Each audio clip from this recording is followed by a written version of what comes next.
Hello there, and the story ninjas in the house. So, listening ninjas, do I have a special story for you? This one's called Meggie Moon. Our author, the person who wrote this beautiful book, is called Elizabeth Baguley, and it's been illustrated by Gregoire Mabaya. That's the person who drew all these beautiful pictures. So, let's have a closer look. What do you see on the cover? I see two little boys and a little girl with spectacles, just like me.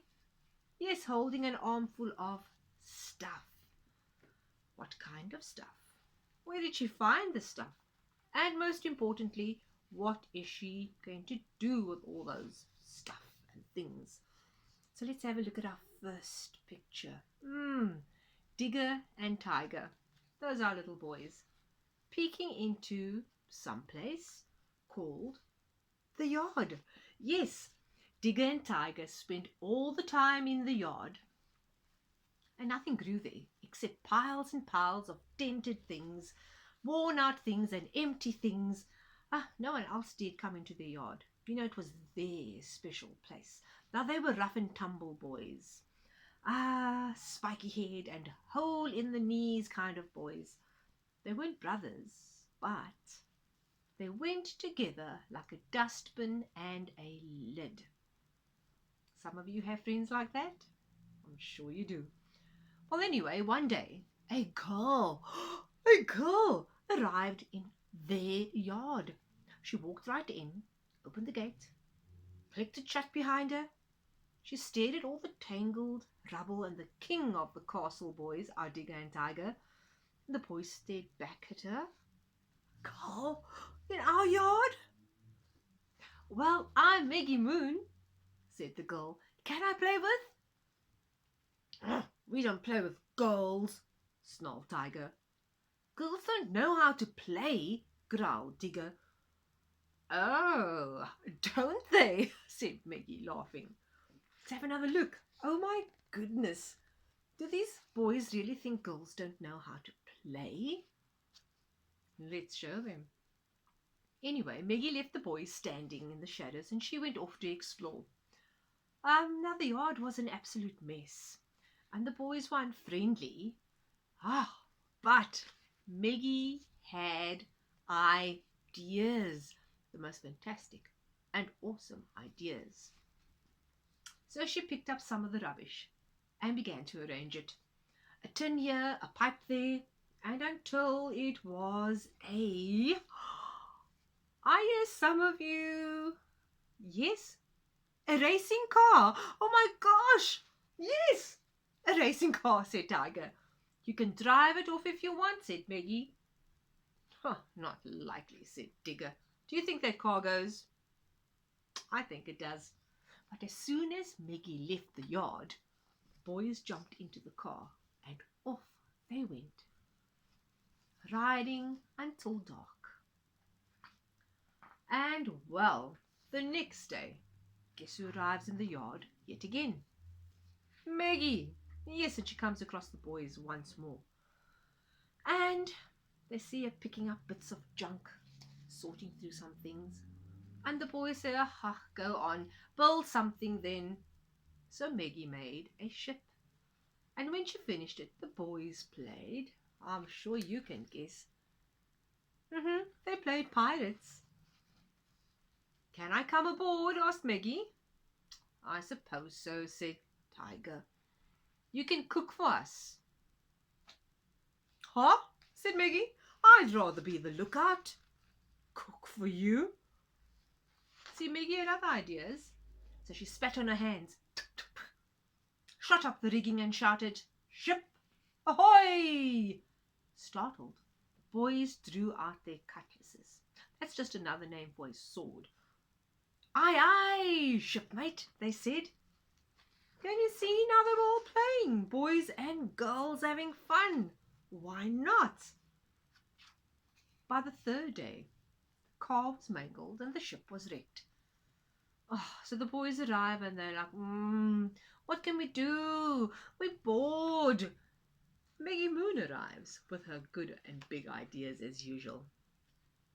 How about we build ourselves a den? Friends need a place to call their own. And they started collecting all sorts of things. So they found things, wall things and roof things. And the boys crammed and jammed everything into a corner. And there they played until dark, having much, much fun. Do you want to know what kind of fun they had? They crossed a snake pit. They shivered in a haunted castle. Oh, they lurched around in a roller coaster. The boys said, psst, to each other. She's not too bad for a girl now, is she? Then one day, after all the days of playing in the yard, building things, imagining things, traveling to places, Meggie announced, boys, I'm going home tomorrow. And the boys looked around the yard and they remembered before how Meggie had arrived and all the rubble, because it was just rubble in a scrapyard, had become the most amazing things and the most amazing places. But, she says, boys, I've brought you a special surprise. A wheelbarrow full of stuff, things, junk, interesting things. So Meggie brings in this wheelbarrow and tips it out in front of them. Star troops at the ready, she commanded. Then she marched out through the gate, clicked it behind her, and off she went. Poor Digger and Tiger. Aye, aye, Captain. Digger and Tiger saluted, but Meggie had long gone. The sound of the closing gate had echoed through the yard. Oh my, boys stared around. Meggie's gone. What next? So they inched towards that pile of stuff, the heap of rubble, and what did they see? Oh my gosh, a porthole here, a jet, something there. The boys looked at each other. Ah, ideas came to mind. Would you like to know what they built? Right, here we go. Star troops bark Digger, at the ready, shouted Tiger.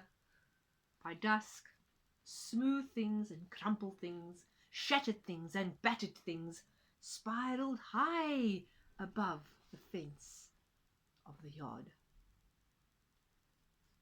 Let's see what they built. Any guesses, anyone? I see some people. I think you have it. They built a rocket, a starship, a spaceship. Oh my goodness, spacesuits on, and the astronauts climbed into the rocket. Blast off, they chorused. With a roar and a rumble, the rocket burst into life, and Digger and Tiger shot over the fence of the yard, skywards, away, away, off and away, in Starship Meggie Moon. Oh my goodness, what absolute fun using your imagination, thinking up brilliant ideas. Just makes me think. I'm sure you have an idea or two going about in your head right now. So I'm just thinking, we have plenty things about us every day. Have a look at some of the things that you've come across, like maybe an old tin can, porridge boxes, storage boxes, and I'm thinking, what could you possibly make with all of those? And until next time, goodbye.